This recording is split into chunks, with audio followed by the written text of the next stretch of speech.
Hey guys, I want to start off today just by sharing an old Facebook post that I wrote over 10 years ago because I think it really exemplifies a certain period of my life that will lead really nicely into the topic I want to talk about today, which is recovery.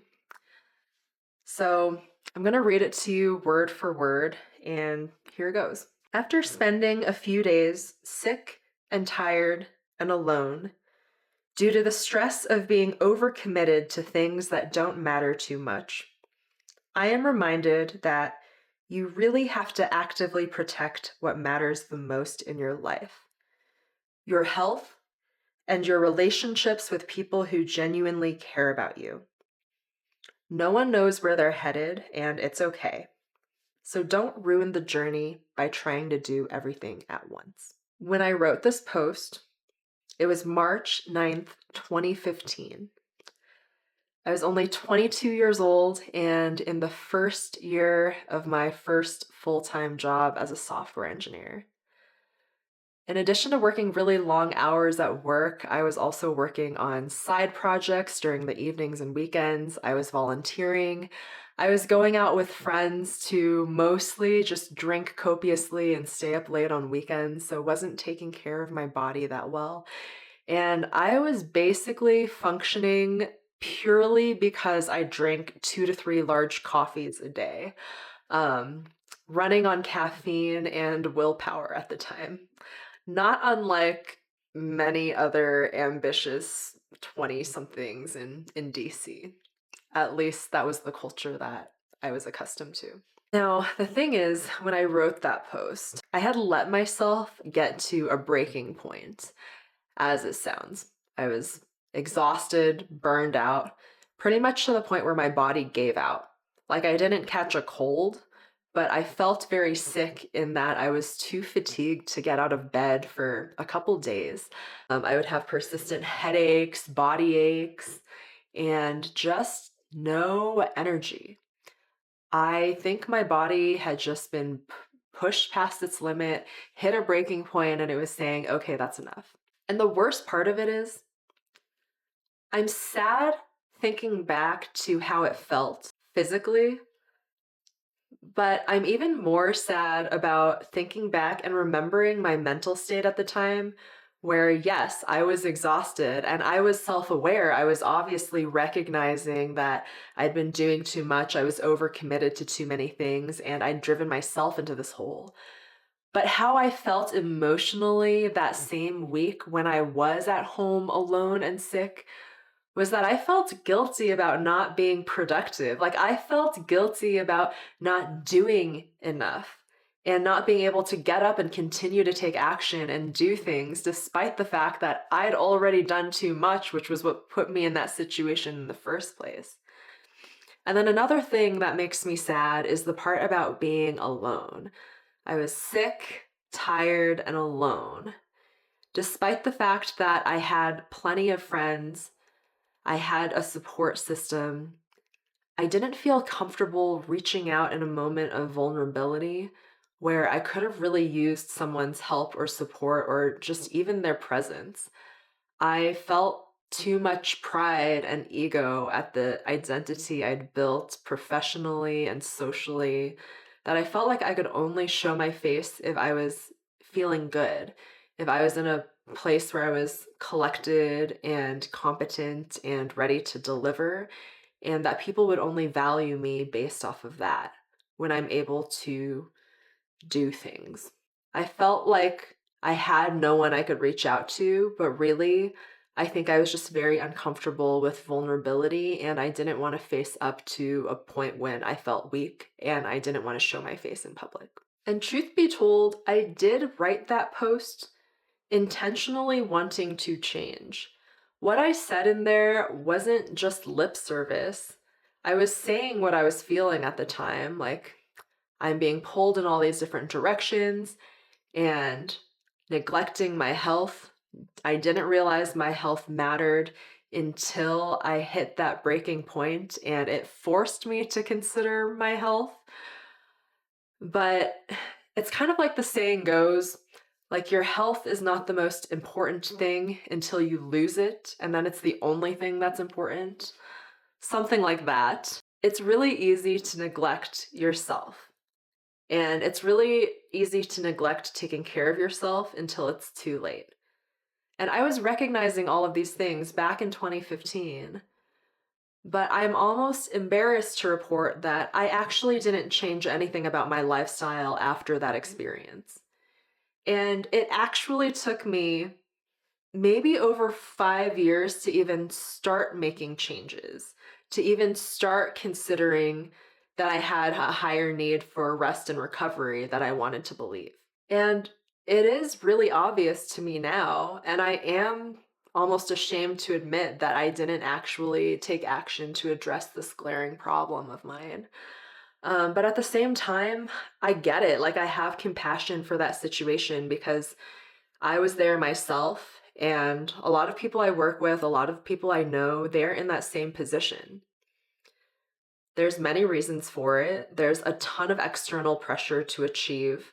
Our culture is all about working harder, achieving more, extending yourself until you can't possibly extend anymore, because that's how the world values us. The world kind of gives us an impression that we as humans are valued by our output.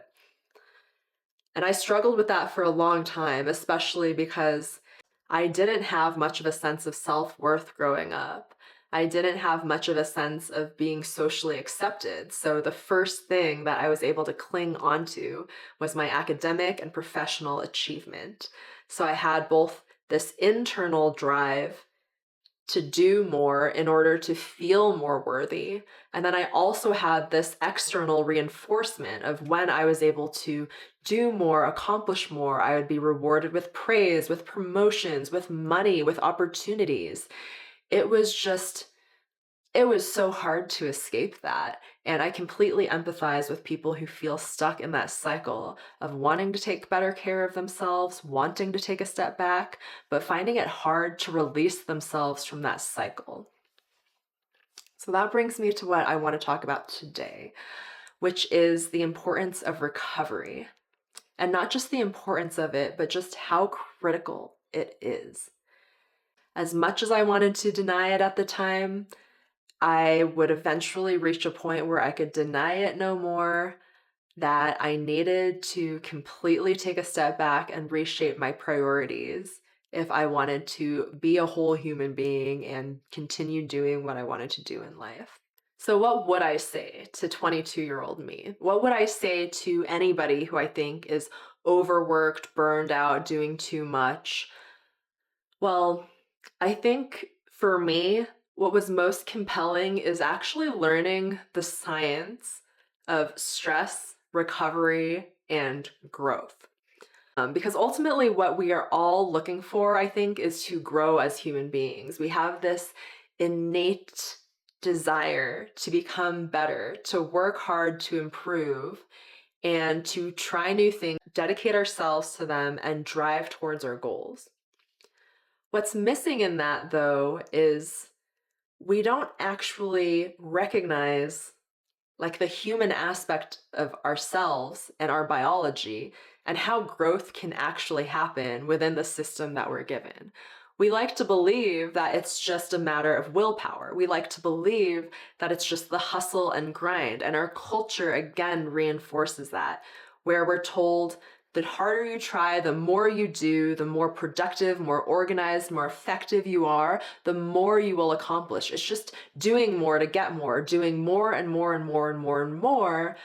But it's missing one super, super, super important piece, which is how can you do more if you never recover? So the way I learned about this that was most compelling to me is a concept called supercompensation. And to boil it down, I want to start with an example of recovery that is more confined. Because when we talk about recovery, what are we recovering from? Are we recovering from emotional stress, physical stress, cognitive load? Like, there are so many aspects and dimensions of basically stressors that we have to recover from, that it's hard to think about it as a monolith. So to start out, let's break it down to one example, which is the example of training. I'm sure that most of you have pursued some sort of physical goal at some point in the past, whether it be to lift more weight, to run faster, to compete in a sport, to climb a mountain, whatever it may be. You understand the basic principles of training. So in training, what we do in order to make our body stronger and more resilient is we strategically apply the amount of stress that it can handle and that it can recover from. Wish I had a whiteboard right now, but if I could show you as a graph, basically what happens is you're sitting at a baseline level of performance and ability. And as you do exercise, you are kind of like breaking your body down by applying stress. So your body kind of comes down a little bit in terms of from its baseline, it gets a little bit damaged. The reason why you get stronger is not because of the work you do in the gym to damage your body, but it's because of what happens the night after, the days after, when you are then able to rest up. When you do some training and then you rest, your body not only recovers back to baseline, but then it kind of super compensates for that stress because it wants to be prepared enough to encounter that stress again and then be able to respond more productively to it. So you apply a stress, you give your body a good night's rest, plenty of food, and then it's able to kind of more than bounce back. It goes back to where it started before the training, but then gives you a little bit more. That little bit more is you improving, you getting stronger. And then as you repeat the cycle, you kind of apply a stressor, you recover, and then you add a little bit more, you get stronger. Eventually, your baseline ability level, it gets higher and higher and higher. Theoretically, this is how you get better. And by applying just like a little bit of stress, recovering from it, applying a little bit more stress, recovering from that, and then continuing to apply stressors that are progressively harder and harder and harder, your body learns to compensate for them. Your body learns how to take those stressors, how to handle them, and then how to emerge and conquer them. Over time, you're able to handle more and more and more just because you're giving it a chance to adapt. And over time, this adaptation is the process of you getting stronger. And then the fact that you're going above baseline and doing a little bit more each time and having a little bit more improvement, that's basically the concept of super compensation. That is the ideal. I don't have to be the one to tell you that in the real world, it doesn't always happen that way. Unless you're a professional athlete, you're not getting necessarily like a specifically measured amount of activity that is proportional to what your body is capable of, and then being able to have all the resources and time and energy to recover from every single session effectively. In reality, we have families, we have jobs, we have relationships, we have travel, we have social media keeping us up at night, we have the noisy neighbor next door. There's just so many variables and factors that can be disruptive to that recovery process. So, to give another example, someone who is applying the same training but not recovering as fully or as properly would kind of look something like this. They start out at baseline, they train, the training degrades the state of their body temporarily. And then that night, the day after, they're not able to recover fully. So they're not even able to come even back up to the baseline where they started. Their body is still in this mode where it's in a deficit because you applied all this stress to it and then you didn't give it the resources to jump back, to bounce back, essentially. So then you kind of come up just below baseline, go in for your next training session, apply more stressors. You're able to recover a little bit, but maybe not completely, not even able to get up to where you are at the beginning of that second day. And instead of that baseline going up and up and up, that baseline starts going down.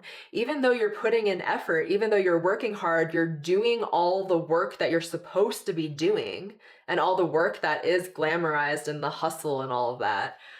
You're not actually reaping the benefits of the work you're putting in because you are not giving your body the ability to do this natural bounce back and super compensate. Instead, you're degrading it, limiting the recovery, degrading it again, limiting the recovery, so you're never able to even come back to where you started. So instead of making you better, your exercise is basically wearing you out. And that is an analogy for something very specific, like training your body physically, but it actually expands to everything. What I mean by that is this idea that stress is stress. No matter where it comes from, it's going to affect us the same way. And we recover from it in similar ways. What I mean by that is if you get into an argument with your coworker, it could be the same type of result as if you tried to run a 5K that morning. One of them is physical. It's purely just your body, your muscles working. It's like mechanical stress on your muscles and joints. And the other is almost all mental. It's going into work, having a lot on your mind, having emotions wrapped up in it, and then you have a difficult coworker who comes up to you. They have a conversation that doesn't end up well. You end up having more on your plate. You end up having decisions that you disagree with.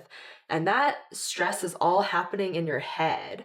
But stress is stress is stress. Like that stress in your head is going to affect your body the same as the physical stress of running might. All this is to say that if you're a sedentary office worker, you still have demands, you still have stressors that recovery is important for, just as if you were a professional athlete. They're just coming from different sources. Each and every one of us, by virtue of existing in this world, has stressors that come to us, whether we choose them or not, that we need to learn how to recover from. It's such a basic skill that it's basically like on the same level as survival, where if you are not able to recover from whatever stressors are either coming at you or you putting on yourself, then you will not get better no matter how hard you try, no matter how much willpower or intention or motivation you have towards it. You're just going to be hitting this physical limit over and over and over again. So I've thrown around that term stress a couple of times now. We're recovering from stressors. We are experiencing stress, physical, mental, emotional. What exactly does that mean? We are intimately familiar with what stress feels like and what stress is, but let's get down to a definition that tells us more about how stress materializes and represents itself physically in our bodies. So when I say the word stress, I mean some sort of threat to our body's normal function that it then has to respond to. So for instance, my example from the beginning, getting sick, fighting off illness, that's a stress because it is some sort of invader coming into our system, making things not work as normal, so that our immune system has to then respond to it to restore homeostasis or restore our normal balance.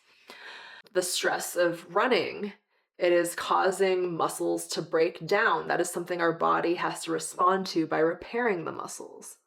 Someone yelling at us and making us angry, that is a stressor because it is basically knocking you off kilter and knocking you off balance emotionally, and you have to buffer against it. You have to recover from it, like gain back your peace of mind. Those are all examples of stress. But what stress does to us physically, no matter where it comes from, is pretty similar. It activates what is called the sympathetic nervous system, which you might know as fight or flight. This is a very simplistic breakdown that may not make intuitive sense to us in this day and age because a lot of our stressors aren't things that we can resolve by fight or flight. But as you might have learned in the past, our ancestors, hunter gatherer cavemen, their main stressor was being attacked and eaten by a wild animal or something that was just that's just like the canonical example, but they basically had a lot of stressors that came out suddenly and were very extreme, like a matter of life or death, and it was gonna be over with. Regardless of the outcome, it would be over with in the matter of minutes. So if you can imagine a bear or a lion chasing you down, that kind of explains the fight or flight. There's like this massive threat in the environment, and it is here suddenly, and we either have to run away from it as fast as we can or fight it off. And it is a matter of survival. So your whole system has to then be activated for one of those two things. Now it's been expanded in our modern day and age to say fight or flight or freeze or fawn. And freezing and fawning are responses that are more appropriate to some of these other types of threats. But for now, I just want to stay with that traditional example to kind of explain what's going on in the body. So in something like fight or flight, think about what needs to happen in order for your body to flee from a threat or fight it off. You basically need to activate your strength and your muscles to the maximum extent. So all your blood flow is going to go to all these muscles that can move, these muscles that contain power and can have activation, that can do something productive to fight off that stress. So what happens is your heart beats faster, everything sort of clenches up, your blood flows to your muscles, and you get ready to fight. Your breathing's really shallow, your brain is focused on this one thing. Nothing else is happening in your body in terms of like digestion or recovery, because this is do or die. This is the time to actually expend our resources so that we can survive. So everything's sort of what I imagine is like going outward. There's no like internal recovery or rejuvenation or care. It's just all like, let us take action now. That is very helpful when you have a very sudden threat that will be over very soon. Unfortunately, we don't encounter that anymore. In our modern day and age, our stressors are more like less extreme, but more long lasting. If you have, for instance, a deadline to meet at work, you could be stressed over that for months on end. And your body's mobilizing its muscles, but your muscles aren't going to help you fight off a work deadline at a tech company. Like, it's just not helpful. Instead, all your resources are flowing away from the parts of your brain that deal with kind of deeper cognitive thinking and reflection, and they're going towards more short-term reactive emotional responses. And physically, you're not able to rebuild and repair and make sure that everything is functioning properly because your body is like still put into this sympathetic emergency mode where it's ready to fight. What we want, ideally, is to balance that sympathetic activation that we talked about with something called the parasympathetic system, which is its opposite. So a parasympathetic response, which is in opposition to fight or flight, is something called rest or digest. And that is, if you can imagine, in the olden days, threat is gone. You've escaped the threat. Now you can kind of sit down, take a deep breath, finally relax, and then your body can restore itself again on that recovery graph. You've applied a stressor and then you've recovered and you've compensated. So that way up when you're recovering and compensating, that is done by your parasympathetic system. And in order for it to do its work properly, you have to achieve and get to that state of rest and digest and relaxation. Unfortunately, a lot of us don't get there. And that is why we are not able to recover. And that's why we're not able to ultimately grow. So, how do we get there? Let's talk practical now.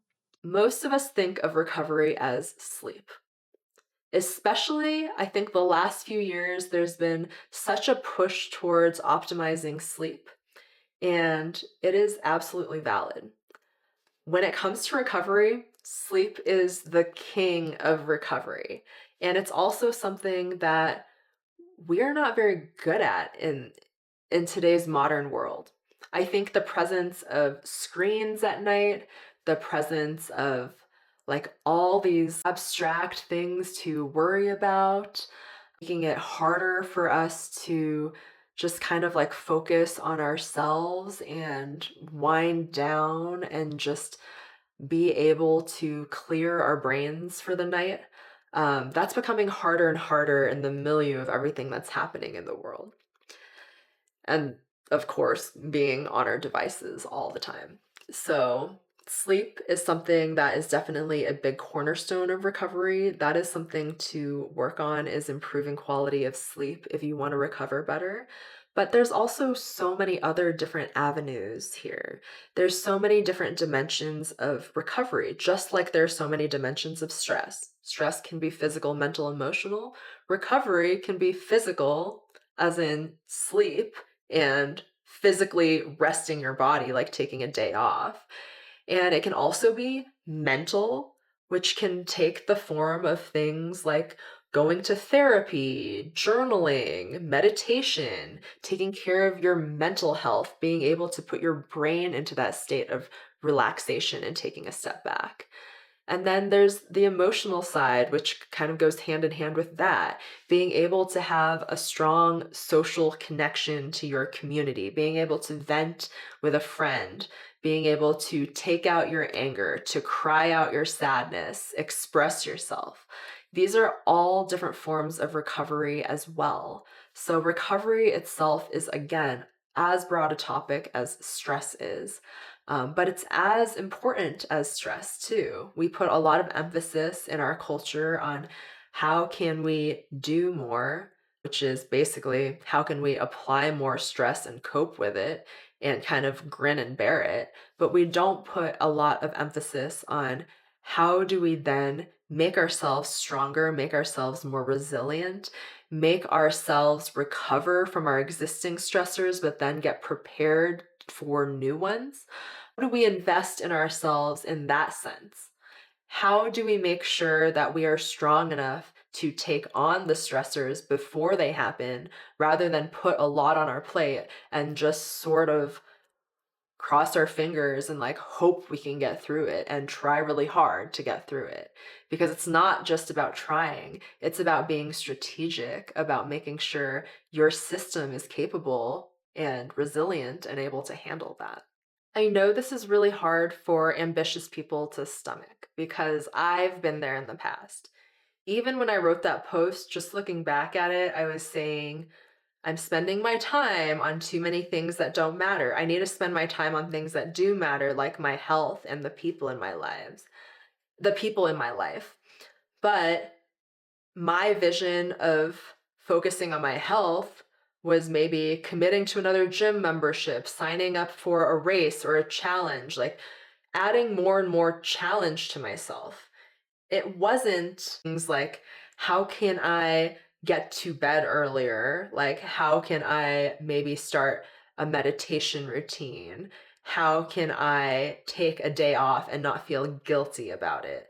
Those things just don't seem, or they didn't seem to me at least, as worthy as what I was trying to achieve by just applying more force and action and input. Such a bias towards what we can drive towards that produce results directly rather than how can we do the steps before that then prime our systems to be better at producing results overall. Like I said, it took me 5+ years after writing it to even start making changes to my routine. And how did that start for me? I think it's different for everyone, but for me, it was very, very gradual. I just started lessening my commitments outside of work, started investing more in my sleep. I started going to the gym more. Instead of eating as many restaurant foods, I learned how to cook a few of my own meals.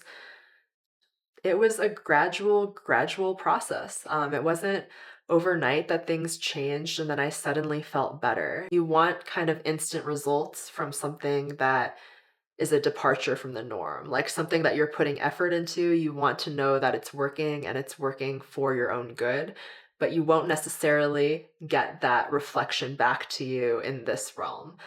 With recovery, it takes a long time, especially if you are chronically under recovered.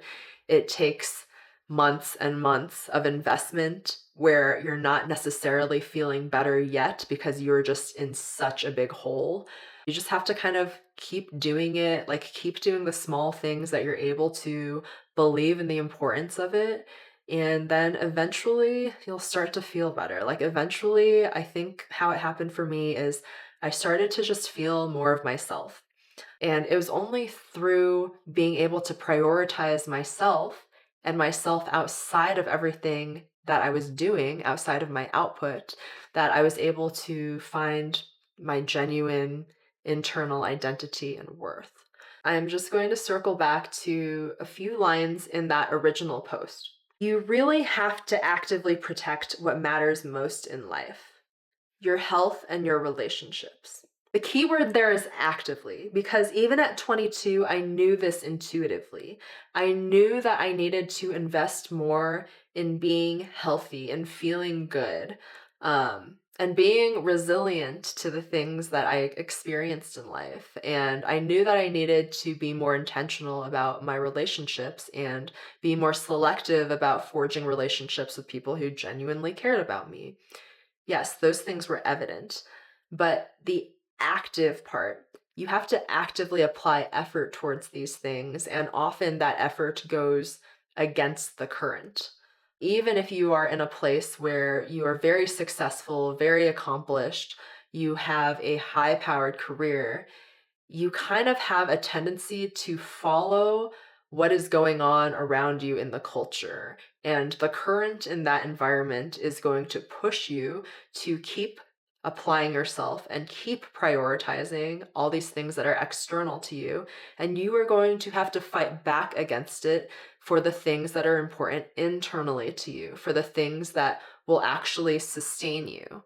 You're going to have to set boundaries about the time that you spend at work. You are going to have difficult conversations with people who are taking up too much of your time and attention. You are going to have to do less in some areas in order to do more in others. And that's hard because it works against the social norm. But if I were to give my 22-year-old self some sage advice based on what I've learned in the ensuing 10 to 11 years, this is what I would say to her. You are worthy, not because of what you achieve, but because you exist. Your value is not measured by your output. Taking care of yourself isn't selfish or lazy. It's actually what makes everything else possible. Recovery isn't the thing you do whenever you have spare time. It's the thing that should be critical that you do before everything else, because that's what enables you to build everything else. If you wait, if you wait to take care of your health and to take care of yourself until you absolutely have to, you've already waited too long. If you've gotten to that point, your health has already deteriorated, and taking care of yourself is no longer going to happen on your terms. It's going to happen because you've reached the point of no return and now you have to do it and you have to put everything else aside.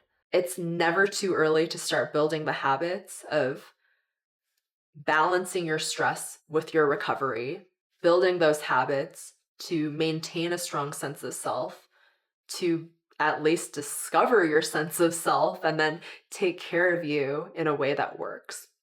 And that way is going to differ for everyone. It's not going to be the same for any two people. Hopefully, I've given you a few ideas here about how to get started. But if you have any other follow up questions, any specific topics that come off of this that you want to chat about, my inbox is always open. Please send me an email, michelle@graymatter.health. And with that, I'll catch you in the next one.